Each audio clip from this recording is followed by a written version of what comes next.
Gandhi Irwin प्रकट हुआ, लेकिन हकीकत में क्या बदला?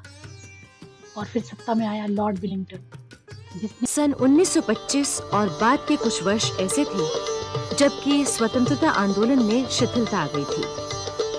इतिहासकार लिखते हैं कि इस समय देश के सामने आजादी प्राप्त करने का कोई कार्यक्रम नहीं था। आम कांग्रेसी चरखा काट रहे थे। गांधी जी दक्षिण में भ्रमण कर रहे थे और स्वराज्य दल के लोग काउंसिलों में बहस कर रहे थे। ऐसे समय में क्रांतिकारी दलों ने अपने को संगठित किया। शचीन्द्रनाथ सान्याल, रामप्रसाद बिस्मिल, राजेंद्रनाथ लाहिड़ी, अशफाक उल्लाह आदि इस दल के प्रमुख कार्यकर्ता थे। उनकी गतिविधियों से ब्रिटिश शासन चौंक उठा था। दूसरी ओर स्वामी श्रद्धानंद जैसे समाज सुधारक दलितों के उद्धार और हिंदू मुस्लिम एकता के कार्य में जुटे हुए थे। स्वामी श्रद्धानंद गांधी जी की प्रेरणा से सन 1919 में सत्याग्रह में शामिल हुए थे। 30 मार्च 1919 को जब सत्याग्रहियों के जुलूस को सैनिकों ने रोका था, तो स्वामी श्रद्धानंद ने उनके संगीनों के आगे अपना सीना अड़ा दिया और बड़े ऊंचे स्वर में कहा था, लो मार दो, और वहीं खड़े रहे। उनके तेजस्वी व्यक्तित्व और गंभीर स्वर के सामने सैनिक सहम कर रह गए थे। स्वामी श्रद्धानंद के कार्यों से प्रेरित होकर उन्हें दिल्ली की जामा मस्जिद की सीढ़ियों से व्याख्यान देने के लिए बुलाया गया था। शायद भारत ही नहीं, इस्लाम के इतिहास में इस तरह का ये पहला मौका था। किंतु सन 1923 में स्वामी श्रद्धानंद ने कांग्रेस से इस्तीफा दे दिया। उनका कहना था, राजनीति के कार्यों के लिए तो बड़े-बड़े लोग मौजूद हैं। मैं ब्रह्मचर्य और दलित जातियों के उद्धार के लिए काम करूंगा। सन 1926 में एस श्रीनिवास अयंगार की अध्यक्षता में कांग्रेस का अधिवेशन गुवाहाटी में हुआ। किंतु उससे एक दिन पूर्व ही समाचार आया कि स्वामी श्रद्धानंद की हत्या हो गई है। इससे अधिवेशन फीका पड़ गया। कांग्रेस के सभापति को हाथी पर बिठाकर जुलूस निकालने का कार्यक्रम रद्द कर दिया गया। महात्मा गांधी ने स्वामी श्रद्धानंद के बारे में शोक प्रस्ताव रखा और मोहम्मद अली जिन्ना ने उसका समर्थन किया। अब यह भी जरूरी समझा जाने लगा था कि मजदूरों के हितों की भी चिंता की जाए। सन 1926 में मद्रास में इसी उद्देश्य से मजदूर किसान पार्टी का गठन हुआ। सन 1926 में मद्रास में आयोजित भारतीय ट्रेड यूनियन कांग्रेस के छठे अधिवेशन में अध्यक्ष पद से बोलते हुए वीवी गिरी ने कहा था, मजदूरों को न केवल संगठित करना जरूरी है, बल्कि उनके बीच सहयोग स्थापित करना भी जरूरी है। उधर किसानों के अधिकारों की लड़ाई गुजरात में वल्लभ भाई पटेल भी लड़ रहे थे।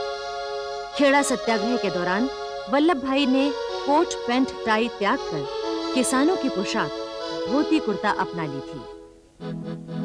अहमदाबाद की प्रसिद्ध कपड़ा मिल मजदूर हड़ताल में भी वल्लभ भाई ने गांधी जी के साथ उल्लेखनीय कार्य किया था।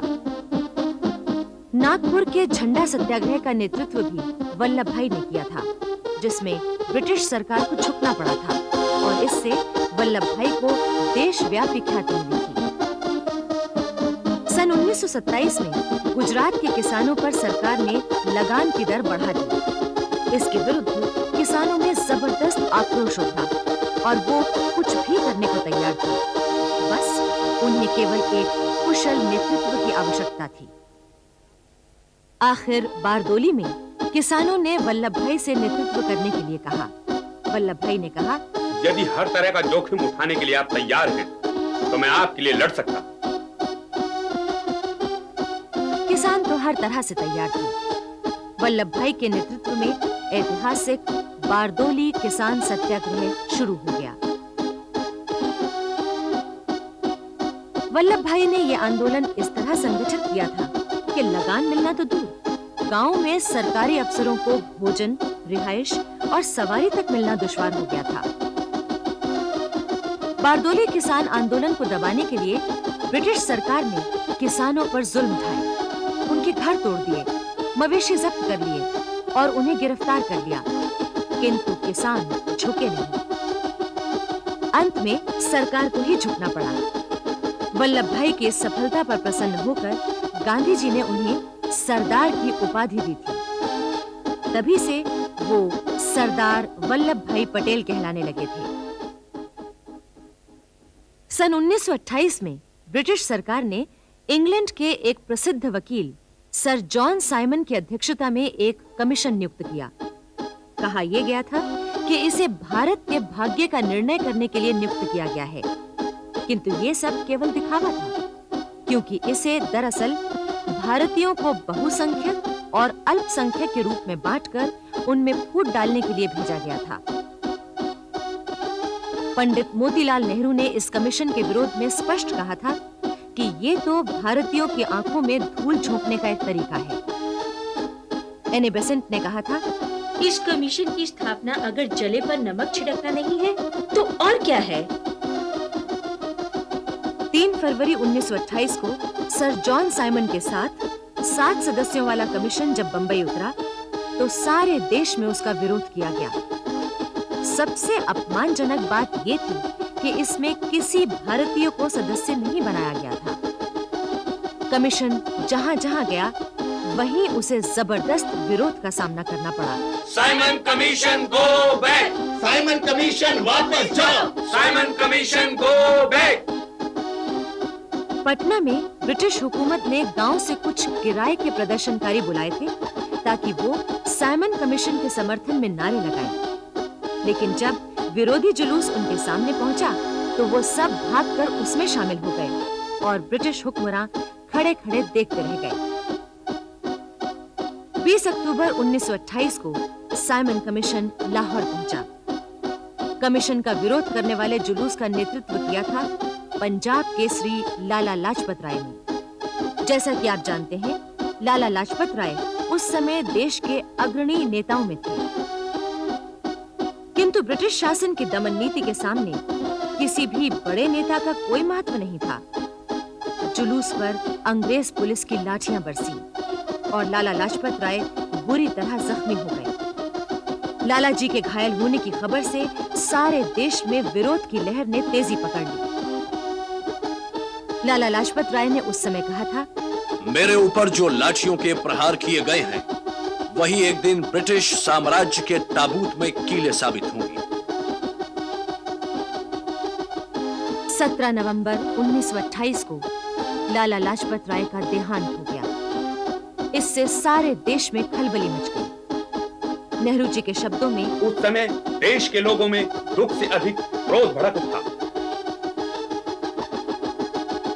15 दिसंबर 1928 को क्रांतिकारी दल ने लाला जी की हत्या के जिम्मेदार अंग्रेज ऑफिसर सैंडर्स की हत्या कर दी। इस योजना में भगत सिंह, राजगुरु और चंद्रशेखर आजाद शामिल थे।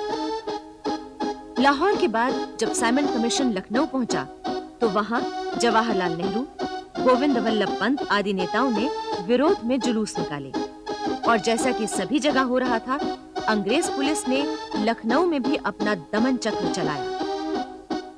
नेहरू जी ने इस लोमहर्षक दृश्य का वर्णन करते हुए मेरी कहानी में लिखा है, घुड़सवार फौरन हमारे ऊपर आ गए और उनकी आगे की कतार हमारे जुलूस में आगे खड़े हुए लोगों से एक ही छलांग में टकरा गई। हम वहीं डटे रहे और चूंकि हम हटते नहीं दिखाई दिए, इसलिए उन्हें उसी दम घोड़ों को रोक देना पड़ा। घोड़े पिछले पैरों पर खड़े रह गए, उनके अगले पैर हमारे सिरों पर लटकते हुए हिल रहे थे और फिर हम पर पैदल और घुड़सवार पुलिस दोनों की लाठियां पड़ने लगी। वह बहुत भयंकर मार थी। मुझे सिर्फ इतना ख्याल रहा कि मुझे अपनी जगह पर ही खड़े रहना चाहिए। मार से मुझे अंधेरी आ गई।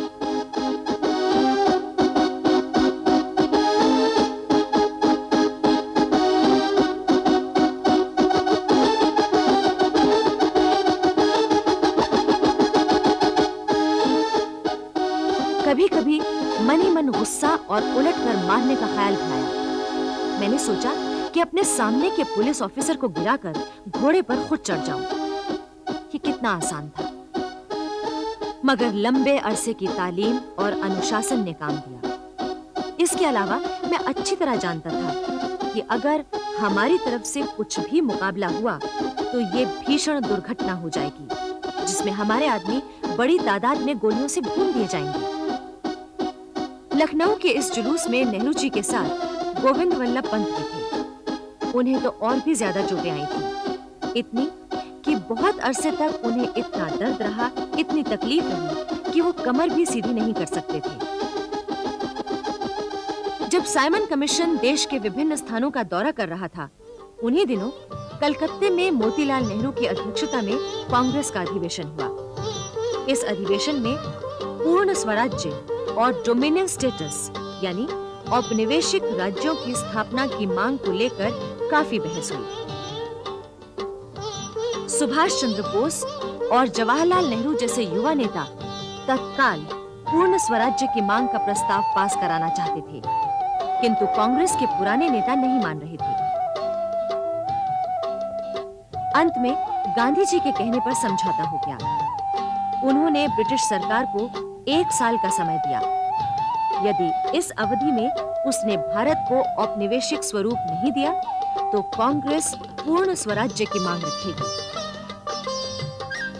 आखिर 1 वर्ष बाद 31 दिसंबर 1929 को लाहौर में ऐतिहासिक कांग्रेस अधिवेशन रावी के किनारे हुआ। ठीक आधी रात के समय, जब एक नया वर्ष जन्म ले रहा था, बड़े ही जोश भरे वातावरण में पूर्ण स्वराज्य का ऐतिहासिक प्रस्ताव स्वीकार किया गया।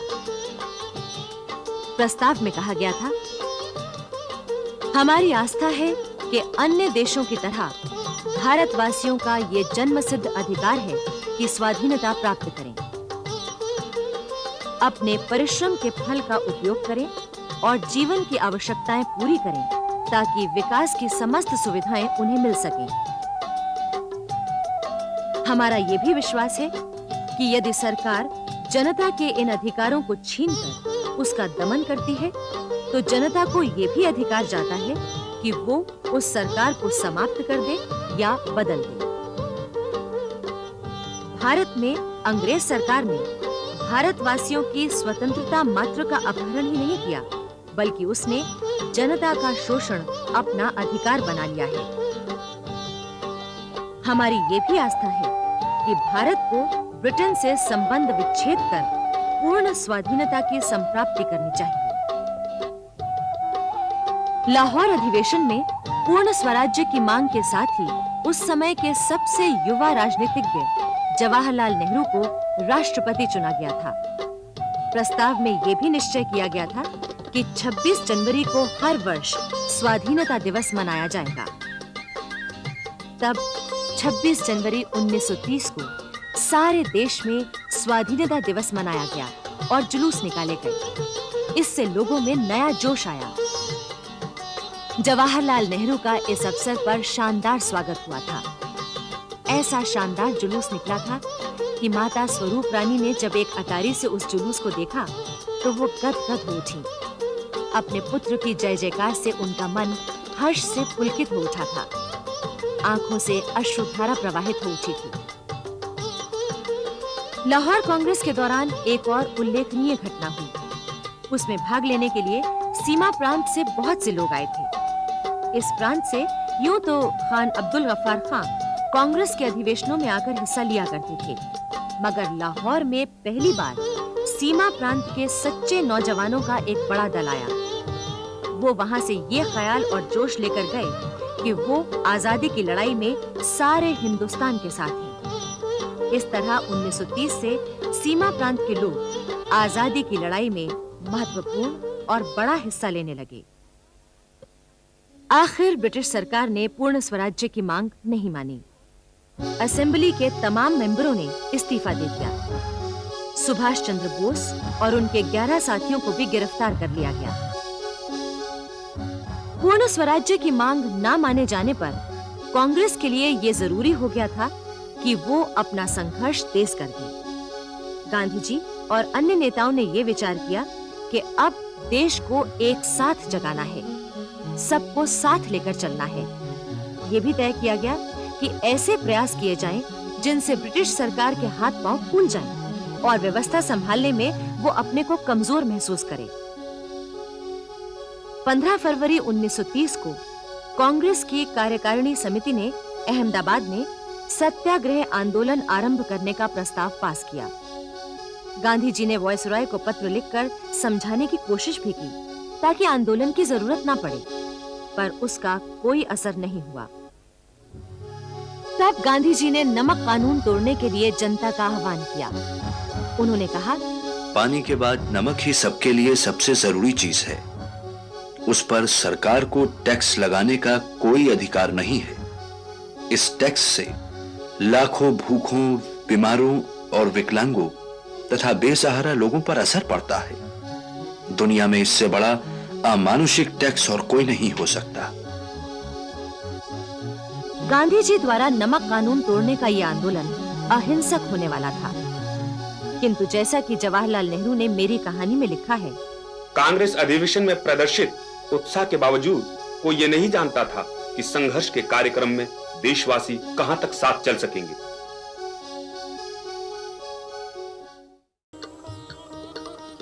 गांधी जी स्वतंत्रता की लड़ाई अहिंसा के माध्यम से लड़ना चाहते थे। नमक कानून तोड़ने का आंदोलन भी गांधी जी अहिंसात्मक ही चलाना चाहते थे।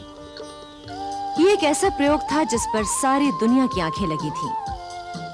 परंतु उस समय देश में क्रांतिकारी दल अनेक हिंसात्मक कार्रवाइयां कर रहा था। गांधी जी ने वायसराय को पत्र लिखकर सूचना भी दे दी थी कि वो 12 मार्च 1930 को साबरमती आश्रम से दांडी के लिए प्रस्थान करेंगे। लेकिन वायसराय ने उन्हें सीधा साधा उत्तर दे दिया कि आप कानून हाथ में न लें। नमक कानून भंग होने से अशांति और अव्यवस्था फैल जाएगी और तब सरकार को कड़े कदम उठाने पड़ेंगे। 12 मार्च 1930 को साबरमती आश्रम में देशी तथा विदेशी अखबारों के संवाददाता पहुंच चुके थे। गांधी जी ने उन्हें बताया कि ये यात्रा पैदल होगी। इससे वो जन जन तक पहुंच सकेंगे। जनता जान सकेगी कि अहिंसा की ताकत क्या है। निहत्था इंसान क्या कुछ नहीं कर सकता अगर उसे अपनी आत्मा की शक्ति पर भरोसा हो। ऐतिहासिक दांडी यात्रा के लिए गांधी जी के साथ 79 सत्याग्रही तैयार थे। गांधी जी ने एक अधोवस्त्र पहना था और कंधों पर ऊपरी वस्त्र डाले हुए थे। उनके पीछे 2-2 की पंक्ति में सत्याग्रही खड़े थे। आश्रमवासियों ने पदयात्रा शुरू होने से पहले सबकी आरती उतारी और उपस्थित जनसमूह ने उनका हार्दिक अभिनंदन किया।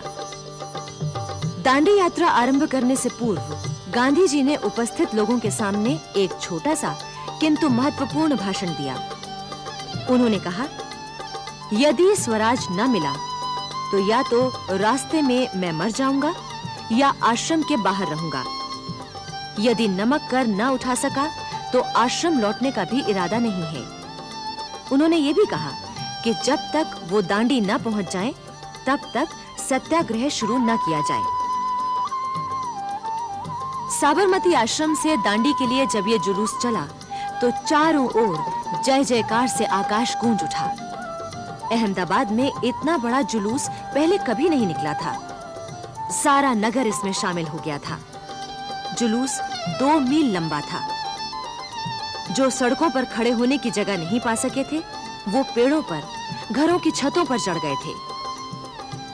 24 दिन तक लगातार ये पद यात्रा चलती रही। रास्ते में जितने भी पड़ाव आए, वहां गांधी जी ने भाषण दिए। उनका भाषण सुनने के लिए हजारों की भीड़ एकत्र हो जाती थी। यात्रा के दौरान जंबूसर में जवाहरलाल नेहरू और मोतीलाल नेहरू ने गांधी जी से मुलाकात की और आगे का कार्यक्रम तय किया, क्योंकि ये तय था कि कानून तोड़ने के बाद सभी नेताओं को गिरफ्तार किया जाएगा।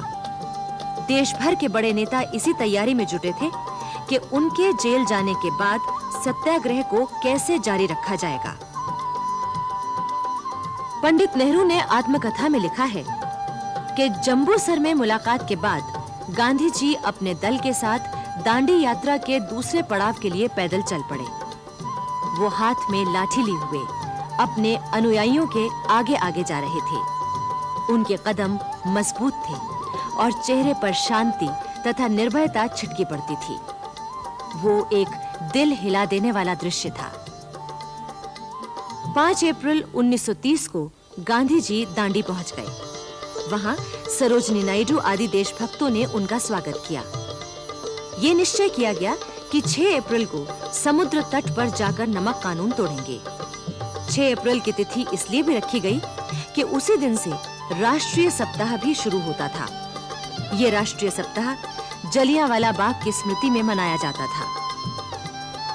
5 अप्रैल को रात भर सत्याग्रहियों ने प्रार्थना की। 6 अप्रैल की सुबह सब लोग गांधी जी के साथ समुद्र में नहाकर समुद्र तट पर आए। गांधी जी ने सागर की लहरों द्वारा छोड़ा हुआ नमक उठाया। इस प्रकार गांधी जी ने ब्रिटिश सरकार के उस कानून को तोड़ दिया जिसके अनुसार सरकारी ठेके के अलावा उठाया हुआ नमक रखना गैर कानूनी था। इसके बाद तो सभी लोग नमक लेने के लिए बढ़ चले। पुलिस वहां पहले से ही मौजूद थी। उसने तुरंत लोगों को गिरफ्तार करना शुरू कर दिया, किंतु गांधी जी को गिरफ्तार नहीं किया गया। उधर 6 अप्रैल को ही देश भर में अनेक स्थानों पर नमक कानून तोड़ा गया। उत्तर प्रदेश, बंगाल, बंबई, दिल्ली, बिहार में पुलिस ने आंदोलनकारियों को पीटा। कराची, पेशावर और मद्रास में तो गोली भी चलाई गई। देश के अन्य भागों में नमक सत्याग्रह जितनी तेजी से शुरू हुआ, उसके बारे में नेहरू जी का ये वाक्य अत्यंत महत्वपूर्ण है। ऐसा मालूम हुआ कि जैसे कोई बटन दबा दिया गया और अचानक सारे देश में, शहरों में, गांव में जिधर देखो रोज नमक बनाने की ही धूम मच गई। नमक सत्याग्रह के सिलसिले में जवाहरलाल नेहरू, वल्लभ भाई पटेल आदि अनेक बड़े नेता भी गिरफ्तार करके जेल में डाल दिए गए, किंतु गांधी जी को फिर भी गिरफ्तार नहीं किया गया। अब गांधी जी ने दूसरा कार्यक्रम बनाया। गुजरात में धरसना में सरकारी नमक का गोदाम था।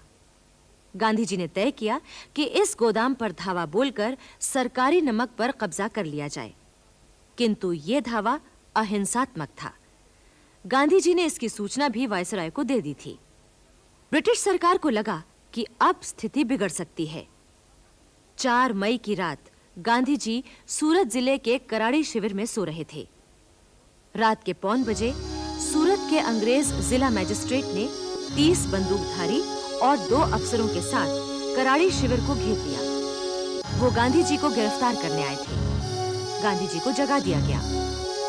जिला मजिस्ट्रेट ने गांधी जी के कहने पर गिरफ्तारी का आदेश पढ़कर सुनाया। चूंकि governor general in council Mohandas Karamchand Gandhi की कार्रवाइयों को खतरनाक मानता है, इसलिए वो आदेश देता है कि उक्त मोहनदास करमचंद गांधी को 1827 रेगुलेशन 35 के तहत प्रतिबंध में रखा जाए और जब तक सरकार चाहे तब तक वो कैद में रहे। उसे तुरंत यरवदा जेल पहुंचाया जाए। गिरफ्तारी से पहले गांधी जी ने एक वक्तव्य जारी किया। उसमें कहा गया था, नमक कानून तो भंग हो चुका है। अब प्रत्येक व्यक्ति जो मुकदमे का खतरा उठा सकता हो, चाहे जहां नमक बनाने के लिए स्वतंत्र है। गांधी जी की गिरफ्तारी से नमक आंदोलन और भी जोर से भड़क उठा। भारत भर में हड़ताल हुई, बाजार और व्यापार बंद हो गए। गांधी जी के बाद धरसना पर धावा बोलने के लिए वृद्ध नेता अब्बास तैयब जी चुने गए। वो भी गिरफ्तार कर लिए गए। इसके बाद श्रीमती सरोजिनी नायडू आगे बढ़ी तो वो भी गिरफ्तार कर ली गई। फिर तो जनता और पुलिस के बीच सीधा संघर्ष शुरू हो गया। हर शहर और गांव में नमक सत्याग्रह हुआ। पुलिस ने जनता पर लाठियों और बंदूकों से हमला किया। कांग्रेस की कार्य समिति को सरकार ने गैर कानूनी घोषित कर दिया। मोतीलाल नेहरू भी गिरफ्तार कर लिए गए।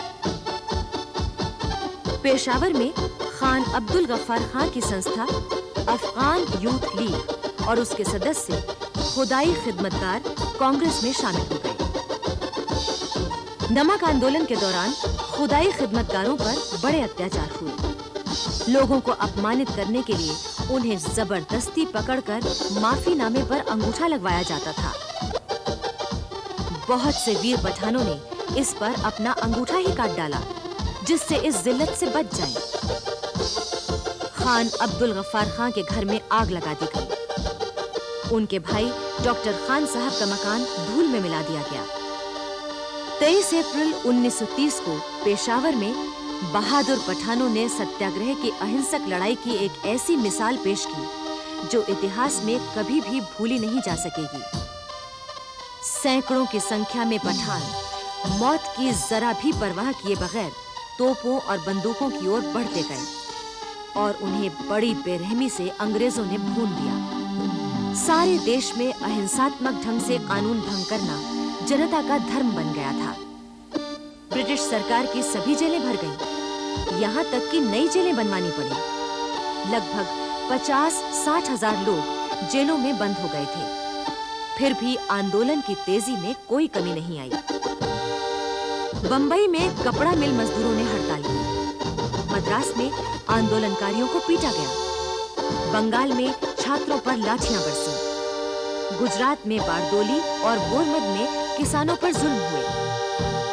उस समय सारा भारत आंदोलन के प्रभाव की गिरफ्त में आ चुका था। वास्तव में इस आंदोलन ने ब्रिटिश सरकार की नींव हिला दी थी। इससे गांधी जी की कांग्रेस में पकड़ गहरी हो गई। उनका प्रभाव तेजी से फैलने लगा था। इसी बीच क्रांतिकारी भी अपना काम कर रहे थे। 18 अप्रैल 1930 को चटगांव के पास करीब 70 नौजवानों ने सूर्य सेन के नेतृत्व में एक साथ अनेक सरकारी प्रतिष्ठानों पर आक्रमण कर दिया। उन्होंने शस्त्रागार लूट लिया। 26 जनवरी 1931 को वायसराय के आदेशानुसार गांधी जी और कांग्रेस कार्यकारिणी के अन्य सभी सदस्यों को जेलों से रिहा कर दिया गया। मोतीलाल जी चूंकि बीमार थे, इसलिए उन्हें पहले ही छोड़ दिया गया था। जवाहरलाल नेहरू जब नैनी जेल से छूटकर घर पहुंचे, तो बीमार पिता को देखकर उनके दिल को बड़ा धक्का लगा था। नेहरू जी ने लिखा है, वो एक बूढ़े शेर की तरह, जिसका शरीर बुरी तरह जख्मी हो गया हो, जिसकी ताकत शरीर से करीब करीब चली गई हो, बैठे थे। लेकिन उस हालत में भी उनकी शान तो सिंहों या राजाओं जैसी ही थी। कुछ ही दिन बाद गांधी जी मोतीलाल नेहरू जी से मिलने आए। उस समय मोतीलाल जी ने कहा था, महात्मा जी, मैं जल्दी ही चला जाने वाला हूँ। स्वराज देखने के लिए जिंदा नहीं रहूंगा, लेकिन मैं जानता हूँ कि आपने स्वराज जीत लिया है और जल्दी ही वो आपके हाथ में आ जाएगा। इसके कुछ ही दिन बाद यानी 6 फरवरी 1931 को मोतीलाल नेहरू का देहांत हो गया। देश का एक महान त्यागी नेता उठ गया। देश की राजनीति में उस समय नया मोड़ आया जब महात्मा गांधी और वायसराय लॉर्ड इरविन के बीच बातचीत हुई और कई महत्वपूर्ण मुद्दों पर समझौता हो गया। इनमें कुछ प्रमुख बातें थीं। सविनय अवज्ञा आंदोलन वापस लेना, गोलमेज कॉन्फ्रेंस में वैधानिक सरकार की स्थापना पर विचार, शराब और विलायती कपड़ों की दुकानों पर धरना कानूनी हद के अंदर रहेगा, सविनय अवज्ञा आंदोलन के दौरान पकड़े गए लोग रिहा किए जाएंगे, उन पर से मुकदमे उठा लिए जाएंगे, जुर्माने माफ होंगे, गरीब लोग अपने उपयोग के लिए नमक बना सकेंगे आदि। इस समझौते पर डॉक्टर राजेंद्र प्रसाद ने कहा था, गांधी इरविन समझौता इस माने में बहुत महत्वपूर्ण है कि ब्रिटिश सरकार ने पहली बार जनता की प्रतिनिधि संस्था से समझौते की बातचीत के लिए प्रयत्न किया है। उधर लाहौर हत्याकांड के सिलसिले में गिरफ्तार भगत सिंह, सुखदेव और राजगुरु पर मुकदमा चल रहा था। इसके 2 दिन बाद यानी 25 मार्च को कानपुर के प्रसिद्ध पत्रकार और हिंदू मुस्लिम एकता के अनन्य उपासक गणेश शंकर विद्यार्थी की हत्या का समाचार आया। इन दोनों समाचारों से कराची में वल्लभ भाई पटेल की अध्यक्षता में हो रहे कांग्रेस अधिवेशन में मातम छा गया था। कांग्रेस के इसी अधिवेशन में गांधी इरविन समझौते को अनुमोदित किया गया था।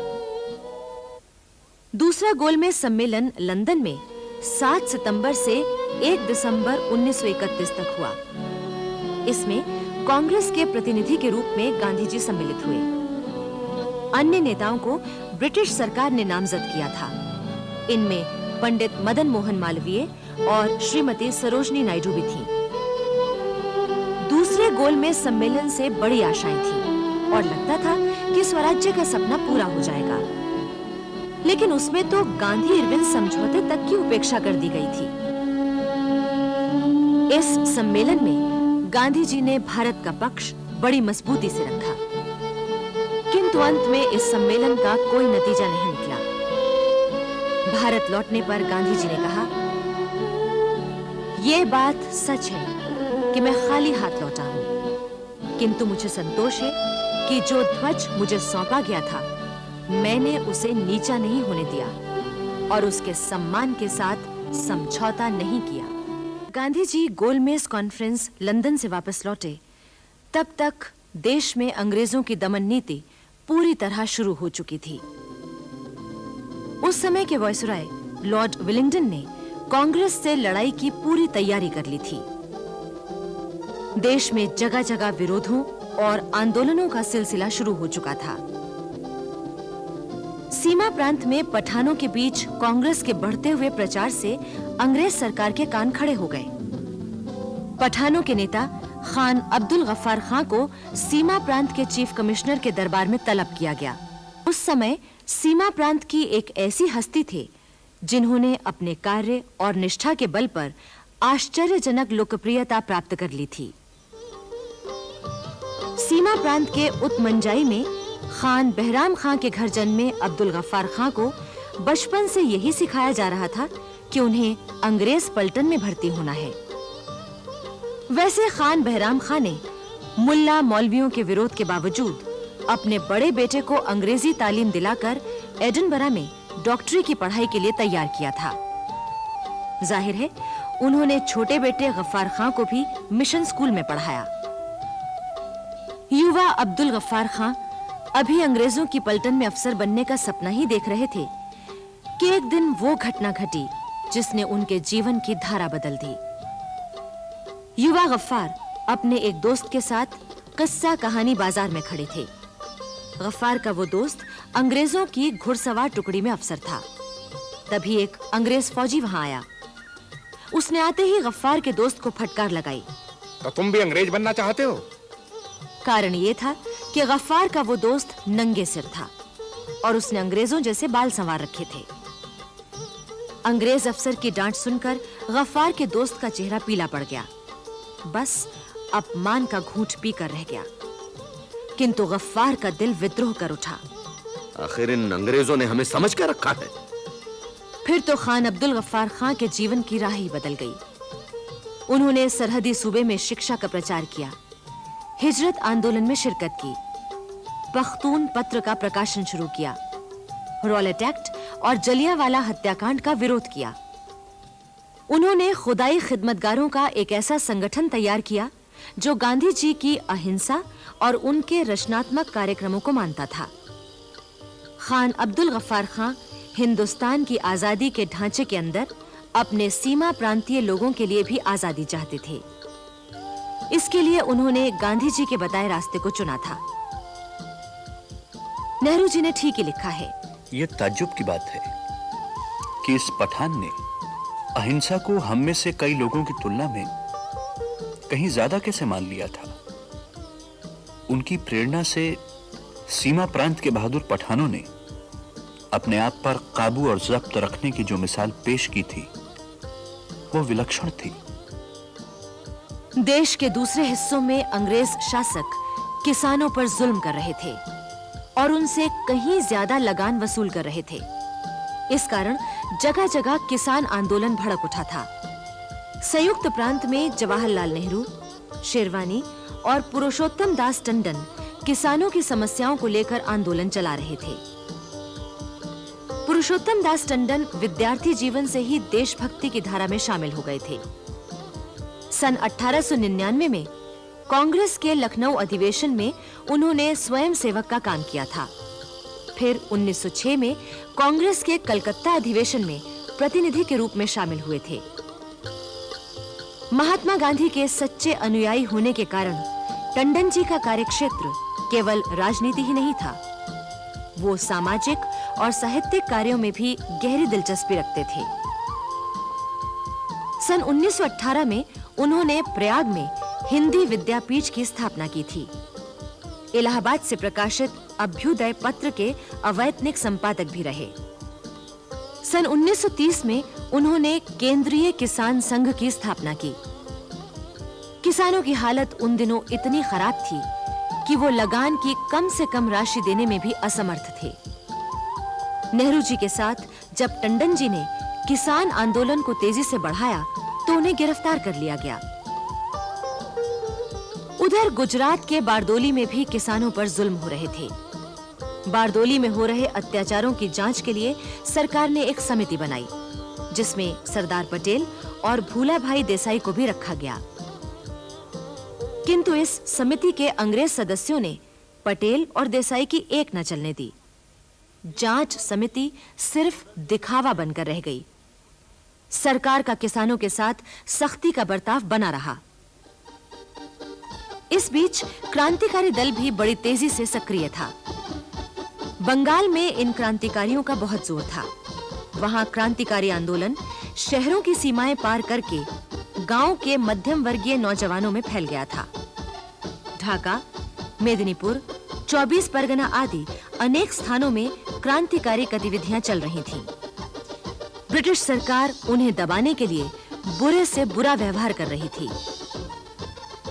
इसके अलावा झांसी, मेरठ, बिहार, बंबई आदि में भी क्रांतिकारियों ने अपनी गतिविधियां तेज कर दी थीं। ब्रिटिश सरकार ने दमन चक्र चलाने के लिए पूरी तरह से कमर कस ली थी। एक साथ कई ऑर्डिनेंस जारी कर दिए गए, जिससे पूरे देश में चल रही स्वतंत्रता संबंधी गतिविधियों पर अंकुश लगाया जाए। उस समय के राजनीति विशेषज्ञ जानते थे कि लॉर्ड इरविन की तुलना में लॉर्ड विलिंगडन ज्यादा सख्त और निर्दयी व्यक्ति था। लंदन का गोलमेज सम्मेलन सिर्फ दिखावा है, ये वो अच्छी तरह से जानता था। इसलिए अब वो भारतवासियों को इस तरह कुचल देना चाहता था कि वो दोबारा सिर न उठा सकें। किंतु भारतवासियों के दिल में स्वतंत्रता का तूफान पूरी तरह उमड़ रहा था। वो हर कुर्बानी देने के लिए तैयार थे। कांग्रेस के कार्यकर्ता हर तरह की यातना सहने को तैयार थे।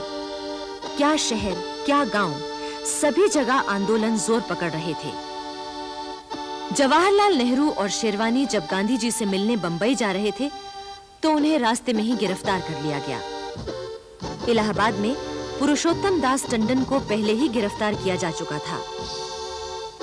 देश के बिगड़ते हालात देखकर गांधी जी ने भारत लौटते ही वायसराय लॉर्ड विलिंगडन को तार भेजकर मुलाकात का समय मांगा।